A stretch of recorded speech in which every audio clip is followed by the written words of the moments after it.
Vaccines and access to healthcare in rural Missouri have been a hot topic since COVID-19 became a global pandemic in 2020. During that time, county health departments in our state created their own rules to deal with the pandemic. This patchwork of local control juggled priorities for both public health and our freedoms. What did we learn from this experience? In some counties, students that came in contact with COVID quarantined at home, while in others, they were able to attend schools with increased masks and monitoring. Still, more than 60,000 Missouri students didn't return to classrooms until January of 2021.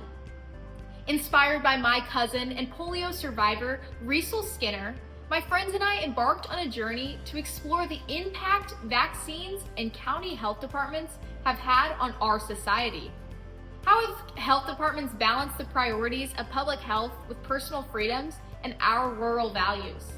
We did this while exploring our small town's roots in shaping modern medicine, not just here in Atlanta, Missouri, but around the globe, through Dr. Andrew Taylor Still, the father of osteopathic medicine. We also explored how we as teenagers can play a role in the democratic process as it relates to public health going forward. We begin here in Atlanta, Missouri, a small town like so many in the Midwest, with just shy of 400 residents. Besides a great school, there's not a tourist attraction or destination in this tight-knit community. We're known more for our people. Atlanta, even the name was recycled by Southern sympathizers here during the Civil War. But it was about that time that A.T. Still, one of the biggest influencers in modern medicine and founder of A.T. Still University in nearby Kirksville, got his start on a family farm west of town after a stint as a surgeon and doctor for Union soldiers here in Missouri. We traveled to Kirksville to talk to Mr. Jason Haxton at A.T. Still University to learn more about A.T. Still and his influence in modern medicine. If you wanted to be doctors, one of you would go to an osteopathic school.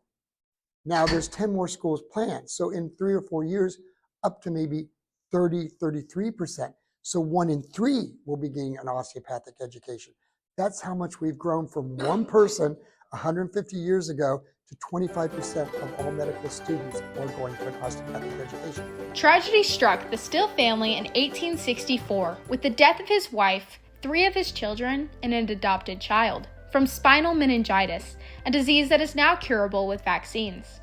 All of the family members drank from a well contaminated by a dead chicken. A.T. Still's water was boiled for his coffee.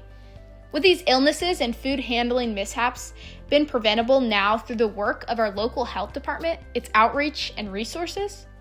Here in Missouri, health departments are located in many counties. During COVID, their influence became more pronounced.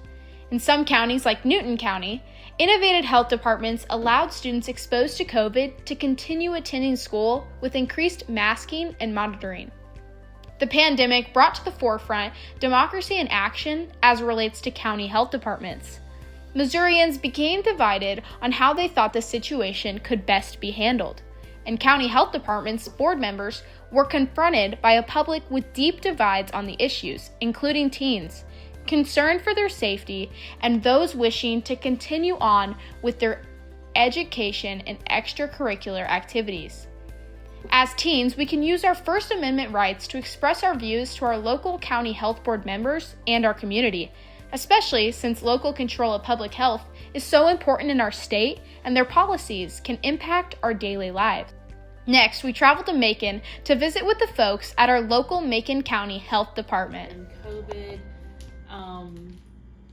H1N1, yep, the avian flu, foodborne diseases. So like E. coli, Giardia, Salmonella, Campylobacter. Those are all things. So when you ask if we work with urgent care, not specifically directly one-on-one with them, but if they see somebody in there that has a reportable disease, which is part of state statute for Missouri, they have to send us all of those records, and then I have to call those people and do a bunch of paperwork with them, and then I enter it into the state database for statistical purposes. But it's kind of is there a certain restaurant that people are getting sick at? Or, some of you may have heard about McDonald's and the onions making people sick. So they've taken quarter pounders off of their menus for a while. Have you heard about that? It's not Macon. No, Macon was not about, but just McDonald's as a whole.